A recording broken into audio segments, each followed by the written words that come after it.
So George Osborne's been in the news a lot recently, not of his own accord. He can't seem to keep himself out really and truly, because it was his wedding yesterday actually, and it's been in the news for multiple different reasons. The main thing that's going viral though, and what I want to talk about today, is that a protester came to his wedding and showered him with orange confetti in the style of a Just Stop Oil protester. Let's watch.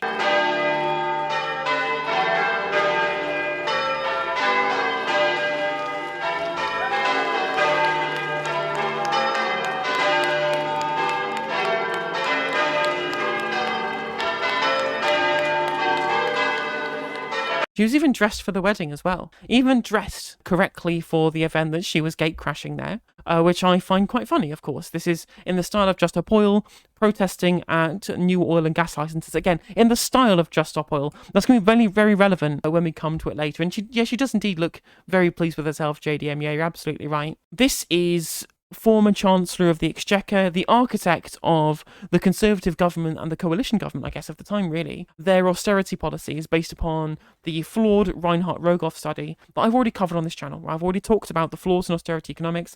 I've talked about the paper that was used as a justification for this and why that was full of nonsense. And essentially, a lot of this was done ideologically to shrink the state from neoliberal ghouls who don't really care about poor people, because, of course, they don't serve poor people, they serve the rich, right? Now, if you're familiar with my channel and my content, you'll know that I cover extensively the death toll of austerity. There have been studies showing that up to 330,000 excess deaths were caused due to the government's austerity policies.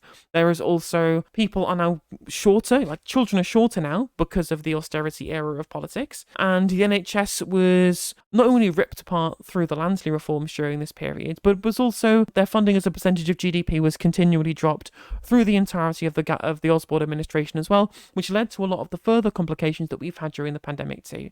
So austerity has quite a large body count as far as a political policy goes. And this man was mostly to blame for everything. People talk about David Cameron a lot because he's a more kind of divisive figure, but David Cameron was just kind of the shiny, Teflon-faced man to face the public at the time. The real brains behind the operation was indeed George Osborne, kind of similar to what Keir Starmer and Rachel Reeves are like right now. And bold Twitter, right-wing Twitter, centrist Twitter, journalist Twitter, everyone has lost their goddamn minds. They have absolutely lost their shit about all of this. All across the melt political spectrum, which goes from centrist to far right, with the apolitical who will like to wring their hands over nothing as well included.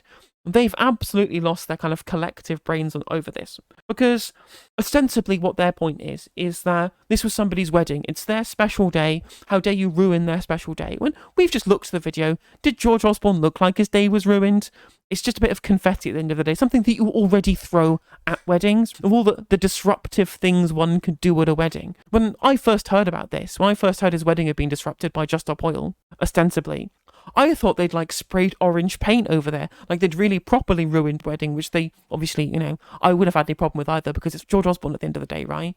If anyone does not deserve to have a single wink of sleep or a single silent day in their life, never be had any peace until their comeuppance is gained, George Osborne is one of the top of my list. When I found out that it was just confetti, just orange confetti, I was just like, this is what everyone's up in arms about? This is what everyone's having a paddy over?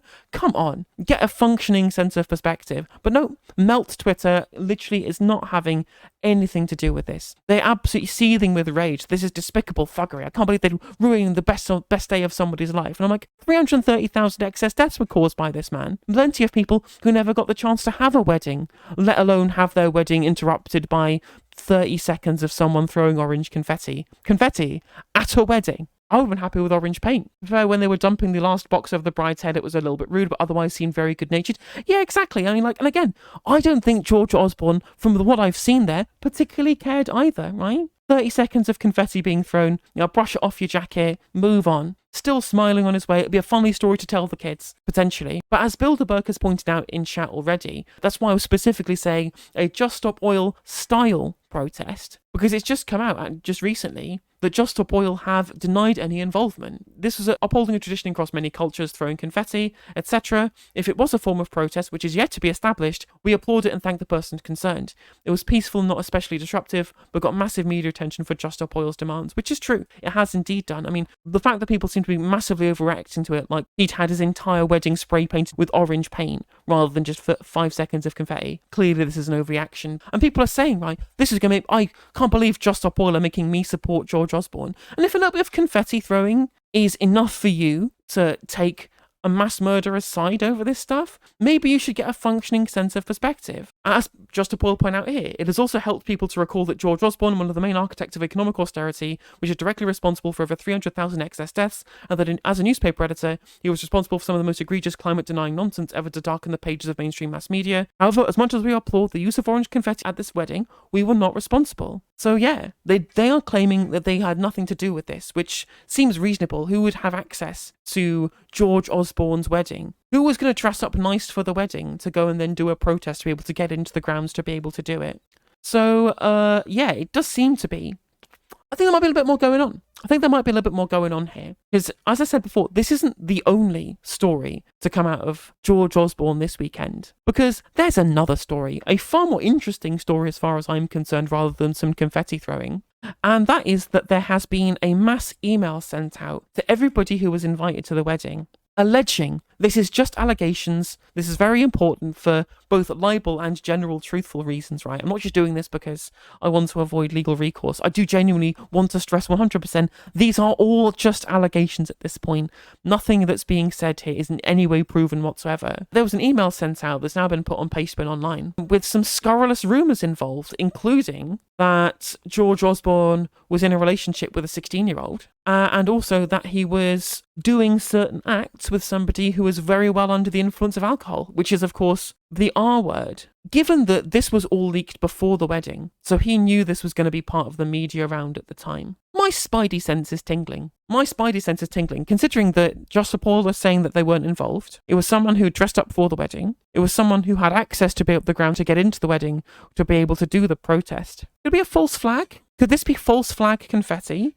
To make sure that what's dominating the news round is the confetti throwing and not these incredibly damning allegations that have been made in the email that's been sent out? It's certainly possible, right? It's certainly possible that this could be the case, given that if it wasn't for the confetti throwing, everyone would be talking just about the email. The email was trending all over Twitter just the day before. Now suddenly George Osborne is trending again, and it's not about the letter.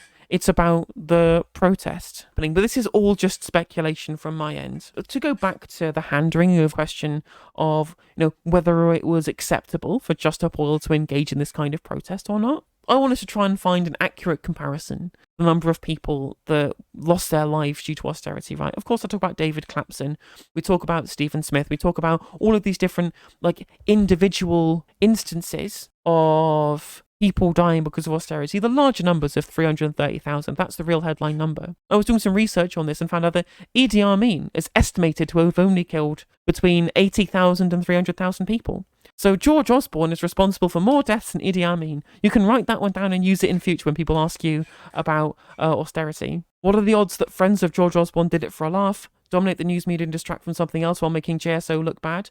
I mean, potentially it could have been a laugh, right? It's very easy now to do. If you wanted to do a Just Stop Oil false flag, you can do, right? Just include orange stuff in your protest, your false flag protest, whatever it might be, and people just assume that it's Just Stop Oil. They've clearly frozen their brand into the public's imagination, so much so that someone was there with orange confetti at the wedding, everyone immediately assumed it was Just Stop Oil regardless of whether it was or not. So it's definitely a possibility. I would never rule that out at all, really and truly. I saw someone on Twitter, when the replies went something like it was only orange confetti, and then someone replied with saying, yeah, well, it should have been orange paint. And then the next reply, which I'm quoting, that I don't agree with for YouTube TOS reasons, said it should have been Agent Orange, which I thought was a great response. But it's true, right?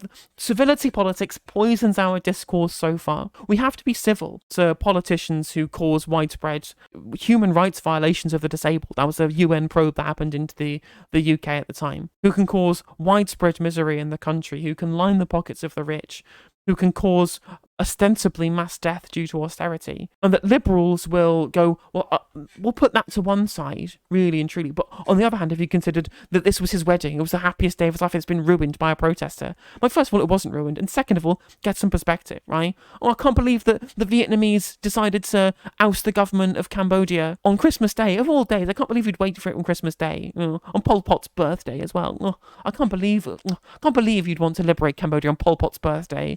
You ruin his special day. It's pathetic. It's really pathetic. Again, it's vibes. It's vibes-based politics. It's absolutely vibes-based politics. Very, very true. It literally, it is milder more annoyance at most, and you can see it from the way George Osborne even reacted to it. If you protest dehumanising treatment by causing dehumanising treatment, that might be a little misguided, but optically and morally. I mean, I think that's true, Ziod. I do think that's true. At the very least, right, some confetti at a wedding where you always do throw confetti, I don't think that's really dehumanising treatment. Let's kind of go through some of the reactions to this and dissect some of it. So here's David Lammy. Let me also say that I disagreed fundamentally with George Osborne when he was Chancellor of the Exchequer. I disagreed with his austerity. I disagreed with his cuts to youth services in constituencies like mine. I mean, Ed Balls didn't when he was Shadow Chancellor in the party that you're a part of and that you supported, right? During that George Osborne period, Ed Balls said he wouldn't reverse any of George Osborne's budget, and there's plenty of videos that you can see of Labour MPs going on to the news at the time and saying, we accept the austerity narrative, here's our plan for deficit reduction, right? Not debt to GDP ratio reduction, which is what we're getting now, deficit reduction, which is of course austerity. This idea that somehow David Lammy was in any way in opposition to this, when the entirety of the Labour Party were just, not only were they at the time of the budget saying they wouldn't reverse any of it come the 2015 election, but on top of that, when it actually came down to voting, for example, when it was Harriet Harman as interim leader of the Labour Party, at the time she whipped to abstain on the welfare bill. Further draconian measures were not opposed by the Labour Party in opposition. They wholeheartedly accepted the austerity narrative. So for David Lammy to come to us and suddenly say, well, actually, really and truly, I just disagree, but this is just a policy disagreement. I'm sorry, right? Did you have policy disagreements with Idi Amin engaging in, what is ostensibly democide in his own country? Then, considering that fewer people died then, why is it not a political disagreement and it is universally condemnable when it is an African dictator doing mass death? As soon as the Chancellor of the Exchequer of the UK does, it's a political disagreement. What's a political disagreement? Fact that our bins are now collected every 2 weeks instead of every one. Yeah, that's the biggest part. That's the biggest failure of the Osborne budgets, right? The biggest problem with the Conservative government's austerity was your bins getting collected every fortnight rather than every week. It's over now, folks. On the one hand, there's 330,000 dead. But on the other hand, have you considered that our bins are now only connected once a fortnight? It's outrageous, I tell you. You're trying to be relatable, trying to win over the swing voters. Well, literally, exactly, 100%. 100%. Politicians having their own talk shows. Yeah, it's bad when GB News do it, but not when LBC do it. The cuts to schools so that class sizes have grown. The NHS now on its knees. I disagreed with him. But on his wedding day, to his bride, Thea Rogers. His former aide that he's marrying, that he was clearly, in cahoots with beforehand. I'm like, his wedding day. Fetch me my pearls. I must clutch them. Fetch me my tiniest violin. It shows you there will never be any proper progressive change in this country because people are so cucked to power. They're so cucked to power, they're cucked to civility politics, they will never embrace any kind of radical change because as soon as someone comes along and mildly inconveniences someone who's from the upper classes, who's from the upper echelons, who's from the establishment, suddenly all of the pearls are collectively clutched at the same time. We will never have change until people understand and realise that people like George Osborne are truly the enemy, and small amounts of personal inconveniences to them are the absolute lightest that he could get away with for the absolute misery that he's wrought on this country. Aren't we better than that? Yeah, I can't believe that the Red Army was so mean to Eva Brown. Not just on their wedding day, but on their funeral day as well. A private event? What's next, a funeral? It's boneheaded, is what it is. It's low. It's rude. It's unacceptable. Get a functioning sense of perspective, David. Absolutely pathetic. So, look, I feel, and for me, it's not George Osborne, it's his bride. On her wedding day, a grown woman invading the crowd. Right, if you don't want someone protesting your wedding day, maybe don't marry a mass murderer. Just a thought. Like, if I knew that my groom-to-be was responsible for 330,000 deaths, I might reconsider the whole wedding thing. On the one hand, he paid me lots of money as his aide and got me political connections and built me up a career. But on the other hand, right, this man is responsible for mass death and human misery. So, weighing that up, I think I'm going to give the wedding a miss. With her protest, an adult behaving like a puerile child. Like, the only thing that is childish about this, the only reaction to this that's childish is people who are hand-wringing about it, right? The fact that out of all of the people, out of all of this, who's taken this with the gravitas it deserves, which is very little, it's George Osborne. He didn't care. We see in the video, he doesn't care, right? He brushed that off without a care in the world. And why would he care, right? He's sipping champagne with all of the richest and best people in the country. BBC politics editors, with people from the news agents, hanging around with, the establishment honchos of the country. Why should he care about having 5 minutes of his wedding disrupted when he is living in the lap of luxury 100% of the time, doesn't have a care in the world, sleeping tight, not giving a single shit about all of the misery that he's caused, refusing to be held accountable, continuing to defend it to this day? He is above that shit, because of course he is. He's rich enough not to care. Like Paul Waugh, who's the political commentator at the iPaper, clearly got very rattled by this. It's bitterly ironic. Many of those who assume this is all okay often have the very same people who attack tabloids for invading people's privacy. Yeah, there's a difference between tabloids for invading people's privacy over nonsense and people holding incredibly powerful and murderous politicians to account.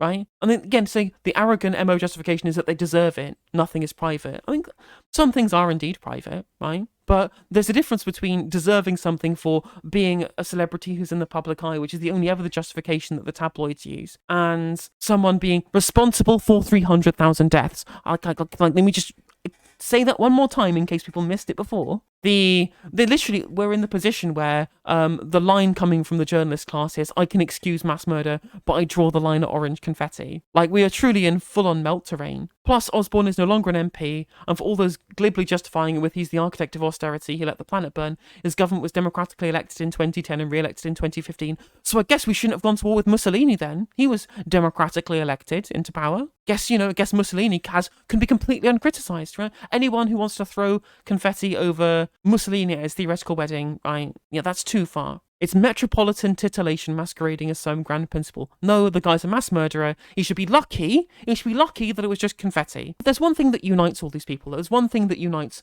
all of the people who are wringing their hands over this stuff. The one thing that unites all of them is they all voted for David Cameron. They all voted for this stuff. They all voted for austerity. They can only ever see it as being a political disagreement because they want to be able to clean their hands of the blood that covers them, given the results of the austerity policies.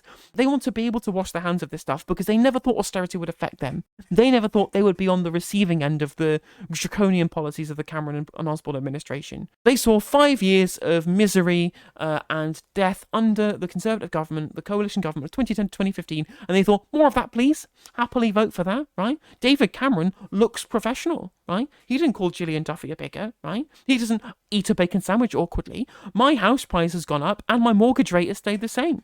I don't have to care about poor people.